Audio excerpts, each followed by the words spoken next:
Okay, we're going to call the meeting to order. The executive meeting. Roll call. Gary Mertig, Here.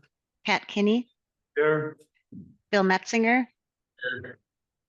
Brad Ray, Here. Martin Vitek. Here. Okay, we need a motion to approve the agenda. Bill? I will so move. Motion by Bill Metzinger. I'll second. Brad. Second by Brad. Any changes? All those in favor say aye. Aye. Opposed, motion carried. Need approval of the minutes of the executive meeting, October 1st, 2024. Skip public comment. Oh, I'm sorry. You're correct. I missed public comment.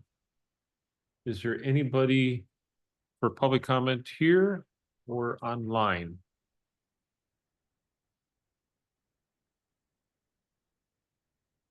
Hearing none, then we'll go to approval of executive meeting minutes, October 1st. There's Marty Vitek. I won't approve the minutes. Marty Vitek makes a motion. Brad will second. Brad seconds. Any changes, corrections, deletions? All those in favor say aye. Aye. Opposed, motion carried. Okay, approval of the post office lease in High Bridge. So a while ago, the post office came to us asking if we had any land that they could use for a new post office. They shut down the one in High Bridge that's been there forever. Building was under disrepair and it was not going to get fixed. So they approached us about using some of the land in front of High Bridge. Matt and I talked about it. Matt, if you want to join in, you're welcome to. I know Matt did bring the idea in front of Highway Committee where they talked about that idea. And since that time is when we got the contract, which is why we're having the exec meeting today. So Matt, you want to talk about your? Sure. So yeah, as Dan said, they approached us. So we have a small piece of yard basically between our driveway and Ryfield Road. It's a perfect spot. They could have a access between our driveway, Ryfield Road. They plan to bring in a kind of a modular building. If anybody's seen the Grandview post office, something on the same order as that. As Dan said, I brought it to Highway Committee. They've been very supportive. They'd like to see a post office back in High Bridge as the mail right now comes out of Grandview, and it's a pretty slow process. It's a couple days behind. I feel, and the committee feels, it's just a community service.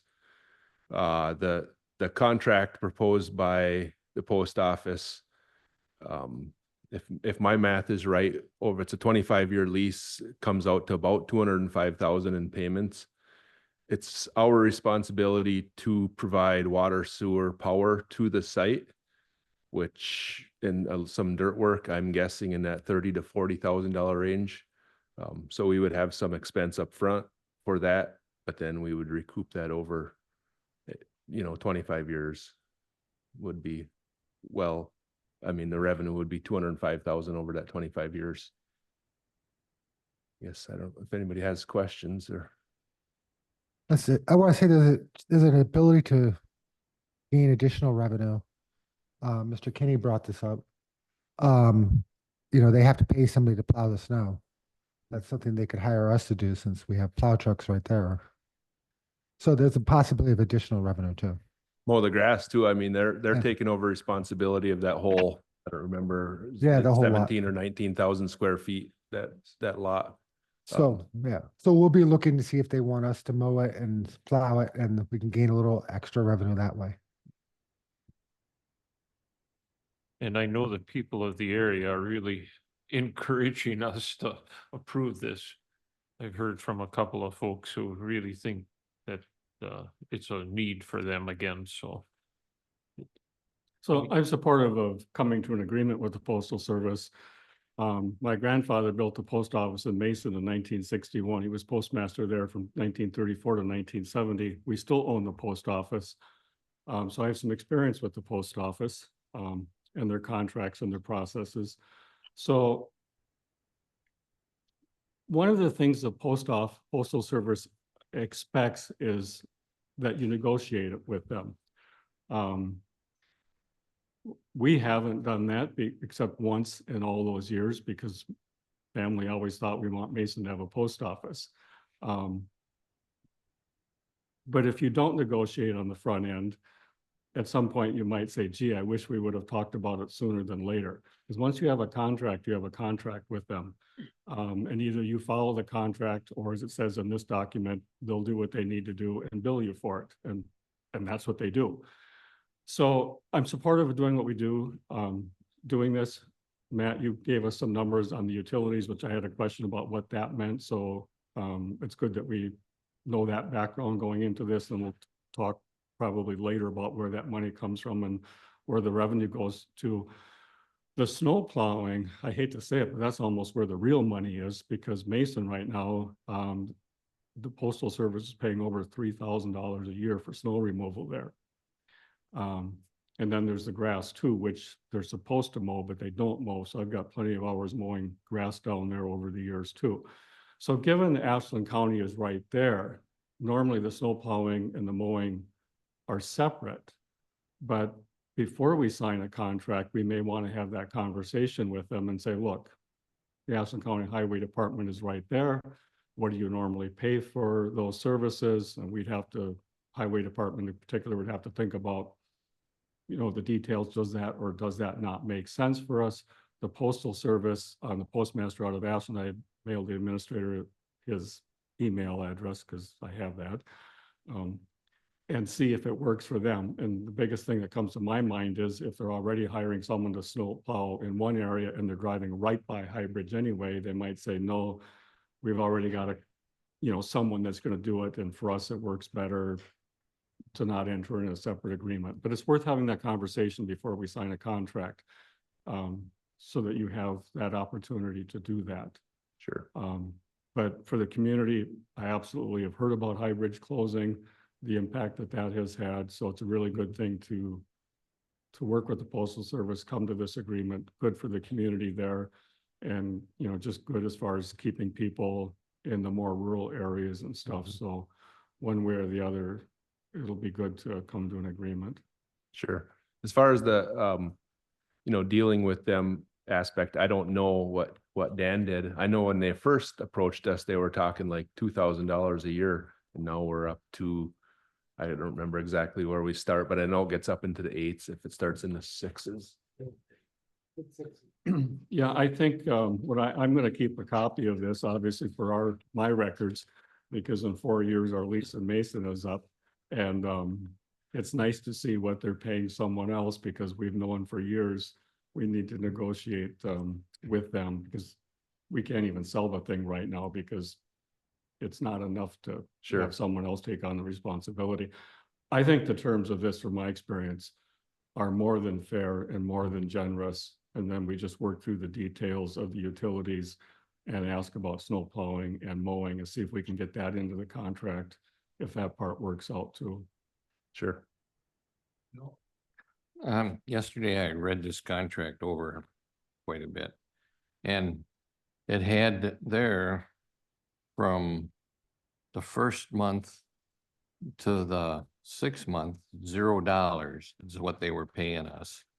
And then $6,720 the first day of the month of the 7th month, ending on the 66th day.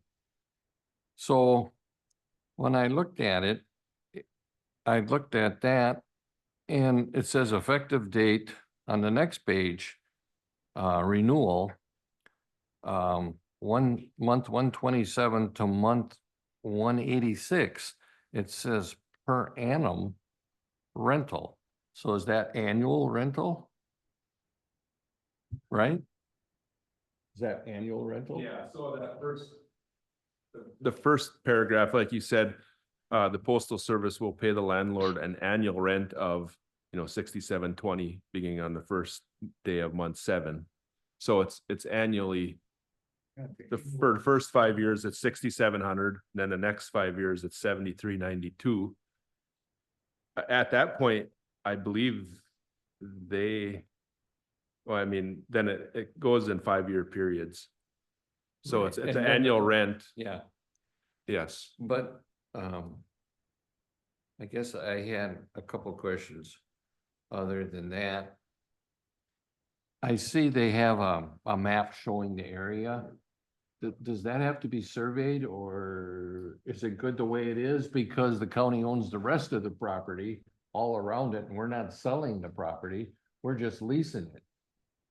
I guess I do not see a need for a survey. Okay, I just thought, well, I'm going to Yeah. ask that question. So, did our attorney look at this? Yes. And she brought up the same issues Matt did. So, Okay. The issue I seen, and then Dan, when he brought it to the attorney, the post office has a clause to stop the contract. Well, I think after 10 years, but yeah, with after the 10 years. with a 30-day notice. The county does not have a clause to get out of this. It was just my point, I don't know that we need it, but if anything, if we had after the 10-year period, if we had a 1-year period to cancel their lease or something, I don't know, but it's just, there's no clause for the county to get out at this point. So how soon, this is Bill, how soon do you plan, or do they plan on putting the post office there? They're gonna haul a building in, aren't they? Yeah, I guess I don't know their timeline. The contract states that we have till the first of the month after the month of signing to have the utilities at the site. So if we do sign it, I would hope we don't sign it until November 1st. So we have until December 1st to get the utilities in place. But I guess I haven't heard from them what their timeline is to get the building set. They haven't told us their timeline. As far as the water and the sewer, is there gonna be a problem with that? Is that gonna put more of a burden on our septic system at the highway department? My intention is to put in a separate septic system for that. Ours is way back up. We'll have to have a perk test done, whether it's just a holding tank or if there's some kind of a conventional system. It's kind of iffy. It's somewhat sandy ground, but it's changing right there. We are going to hook into the highway water system. We will bore a line right up to our building and hook in. So they'll be using our water, separate septic system, and then a separate power also. When I was reading this, it said something about a signage. It said something about a signage on the property. Whose signage is that going to be? Is it going to be US Post Office? So I think that's referencing, we have our highway department sign out front there, which sits in this piece of land that they're going to lease. It's just acknowledging that our sign is there and it can stay there. As far as the survey, I'm not anticipating they'd require one. They never required us to have one. We did one 8-10 years ago, just because we chose to.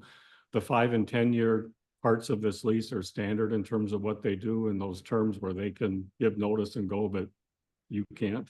So that's just typical boilerplate process with them. But they really desire to stay there and to have things work. But it's just their normal process. Yeah, and I don't see an issue. It's like I said, it's a piece of lawn that we've mowed always, and it's really not going to change our operations at all. So Well, less mowing, actually. yes. And if you need a septic tank, I've got one at the farm. And I'm looking to give it away. So if you want that, let me know ASAP because someone else. What kind of tank? Well, from when we put in a mound system in 13, we removed that last year. So I'll donate the tank if you want it. We would look into that. Yes, thank you. Okay, so Matt, talk to Bruce Blakeman about this. Yeah, I have talked to Bruce, especially about the septic. He said I have to get a perk test first, so I have it lined up. It's just once I get the go ahead, I'll put the pieces in place. okay, so we need a motion to approve the post office lease and forward it to the full county board. I'll make that motion. Marty Vitek makes a motion. This is Bill. I will second that motion. Bill Metzinger seconds. Any other questions? So the motion is made and seconded to approve the post office lease and high bridge and forward it to the full county board. All those in favor say aye. Aye. Opposed? Motion carried. Administrator updates? I don't have any right now. Okay. Mr. Bill? Before we go any further, I don't know if this is the time to bring it up. I don't like having an executive meeting a half an hour before the county board meeting. I like to talk to some of the other county board members before the meeting. And there's too many interruptions. Today there isn't. They're all out in the hall talking. If we have an executive meeting the same day, I have no problem with that. But I wish we could start at 8 o'clock. And then if we, if it takes a half an hour, fine, that's great. But I think by having the meeting at 8:30, it's too close to the county board meeting. And that's what my wish would be. What do you think, Marty? Yeah, I agree with that. I think a little extra time. I think a little extra time would be helpful, yes. I realize that it's easier for you because you have to come up here. But that's kind of what I would like to suggest. I don't know if this is the time to suggest Hey, that. that's perfectly fine if everybody else can do 8 or so. The only reason we did this was to get this on for the full county board, but you're right. We'll take that under advisement. Thank you. Just split the difference at 8:15 and see how that works. It doesn't matter at all. Yeah. Okay, so do we want to schedule a next date or wait until we see when we Wait, need it? yeah. Okay, so we need a motion to adjourn. Brad will make a motion to adjourn. Brad Reed makes a motion to adjourn. Marty Vitek seconds. All those in favor say aye. Aye. Motion carried. Thank you.